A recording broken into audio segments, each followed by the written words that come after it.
So, ayun na nga, kasi kanina pa ako nagkikrave ng sinigang, kaya namalengke ako. Puro ulo na kulay orange ang kulay ng isda. Hindi ko alam kung anong tawag dun eh. So, ayan, sinigang ko na siya. Nilagyan ko ng isang pack ng Nor sinigang sa sampalok. Kaya lang, hindi ako satisfied sa asim. So, ginawa ko na talaga siyang dalawa.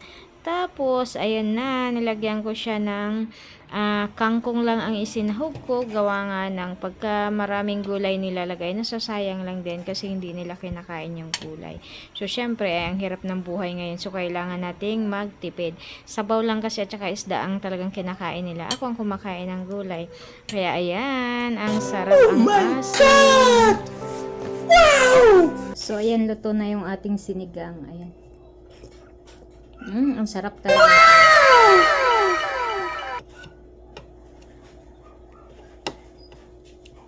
Kakain muna ako kasi magsusundo ako sa mga bata.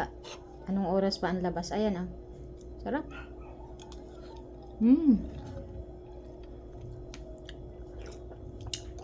Ginawa ko, nilagay ko na lang yung kanin.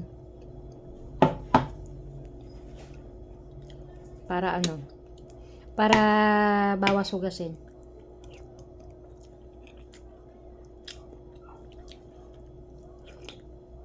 Hindi ko alam kung anong isda to eh. Basta nakikita ko lang siya yan. Yung puro ulo lang siya. Na kulay orange. Masarap isigang. Sarap.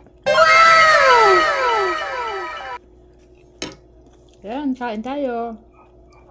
Thank you for watching. Bye.